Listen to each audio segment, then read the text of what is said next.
Thank you and good afternoon. And I will not talk about sodium, but I will talk about the other half of the equation, which is potassium. And my only disclosure is a thank you for ILSI North America for their research support. Now today I want to briefly talk about sodium and potassium intakes of U.S. adults and then spend more time on the distribution of sodium to potassium ratio and talk a bit about the contribution of food categories to sodium and potassium intakes. I'll be using data from What We Eat in America in Haines. This is a nationally representative sample. I will limit my data to adults 20 years and older using 1 day of dietary intake. And I'm combining data for 2 survey cycles, 2007 to 8 and 2009 and 10. I'll report by males and females by 3 age groups, 20 to 39 years, 40 to 59 years, and 60 years and over. And here you can see the sample sizes. Now, Alana gave us more detail on sodium intakes, but this is a condensed version that just reports sodium intakes for 7 to 10 for adults. And you can see the first white bar is all males. So the mean daily sodium intake was 4,234 milligrams. For females, it was 2,990. And you can see that sodium intake is higher for males and females due to the higher energy intake of males. The red bar is the recommendation of 2,300 milligrams, and you can see that all age groups are above this recommendation. Now, when you add potassium to this equation, you can see that potassium intakes for males are higher than females, but not quite so dramatically higher. And the red bar is 4,700 milligrams, that recommendation. So you can clearly see that we are not meeting either recommendation, and it's also clear that we are eating much more sodium than we are potassium. So if we look at sodium-potassium ratio, we get what was expected. Males, 1.5 is the mean sodium-potassium ratio, and for females, it's 1.4. Now, if the recommendation of 2,300 milligrams of sodium and 4,700 milligrams of potassium was met, the ratio would be 0.49. And less than 2% of the US population is meeting this ratio. Now, looking at the distribution of sodium and potassium ratio, and this is just daily ratio, you can see that the older, this is for males only, the older males ratio is a little bit lower than the other age groups. And if you look at the 25th percentile, you can see that the ratio is 1. Now, adding females, the pattern is about the same. The ratio for females is slightly lower than for males. But at the 25th percentile, the ratio is also 1. So using those individuals that have a ratio of less than 1 are those individuals who have a sodium intake that is lower than their potassium intake. We can look at the mean sodium and the mean potassium intake of this group. And you can see that for females, their sodium intake is pretty good. Males are just slightly above the recommendation. But potassium is clearly low for both males and females. Now, when you look at those individuals with the sodium-potassium ratio greater than 1, you can see that their sodium intake is too high and that the potassium intake is very low. Now, to look at the food that are contributing to sodium and potassium in these groups, those with the ratio of less than 1, and those with the ratio of greater than 1, I will use the What We Eat in America food categories. And this scheme groups foods and beverages reported in What We Eat in America into 150 unique categories. And this provides an application to analyze foods and beverages as consumed in the American diet.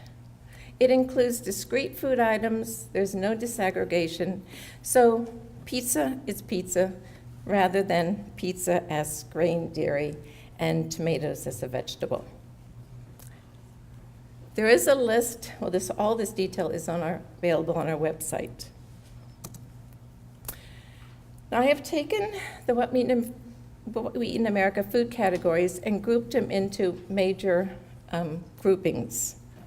And the groups that contribute the most to sodium intake for the two ratios, you can see less than 1 is in blue. Mixed dishes are the #1 source of sodium. Mixed dishes includes beef mixed dishes, grain mixed dishes, stir fries, burritos, sandwiches, pizza, soups. So you can see that 22% of sodium comes from these mixed dishes, or 31% for the higher ratio group. This is followed by protein foods, meat, chicken, eggs, deli meats, nuts, and then by grains, which is breads, pancakes, and by vegetables. Now, vegetables contribute 12% of the sodium for those with the lower ratio, and this is because they are consuming more vegetables.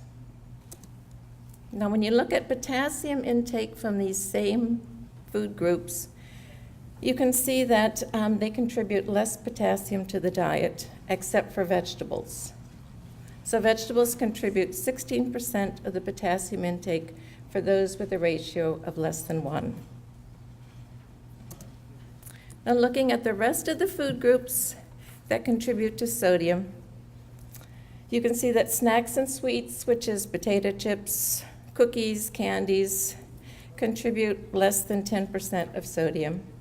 And this is followed by milk and dairy, condiments and sauces, salad dressings and oils, and beverages, which excludes milk, contribute 4% of the sodium to those with the lower ratio.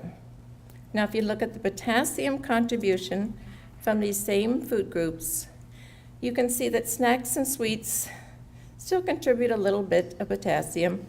Milk and dairy contribute more potassium, and condiments and salad oils don't contribute too much potassium. But you can see beverages contribute 19% of the potassium to those with a lower ratio. Some of this is fruit juice, but about half of it comes from coffee and tea, especially coffee. Now, one group that is not on the sodium side, but is on the potassium side, is fruit.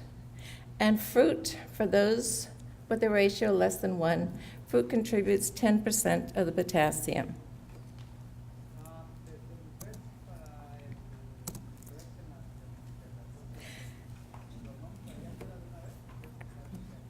Okay.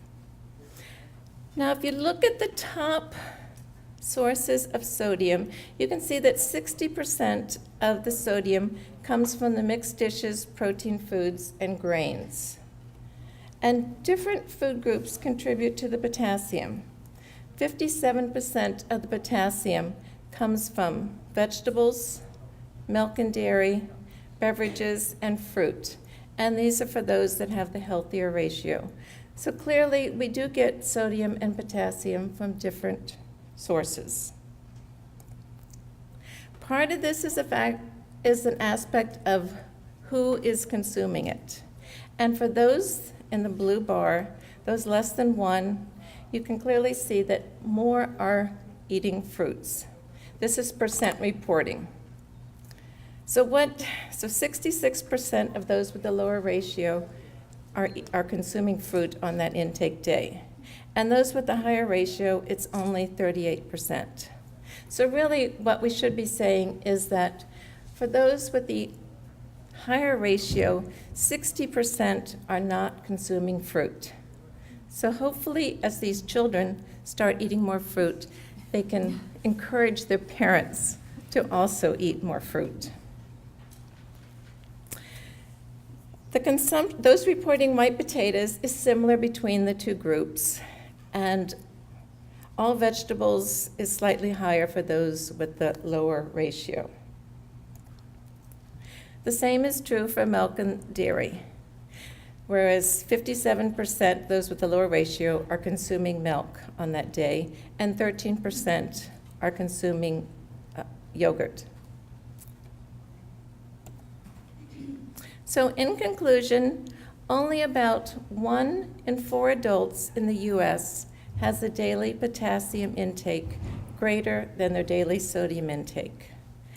And increasing the consumption of foods and beverages high in potassium will improve this sodium-potassium ratio. And some of the foods to increase include fruits, 100% fruit juice, vegetables, milk, and yogurt. And I want to thank my co-authors and thank all of you for staying and encourage you to visit our website.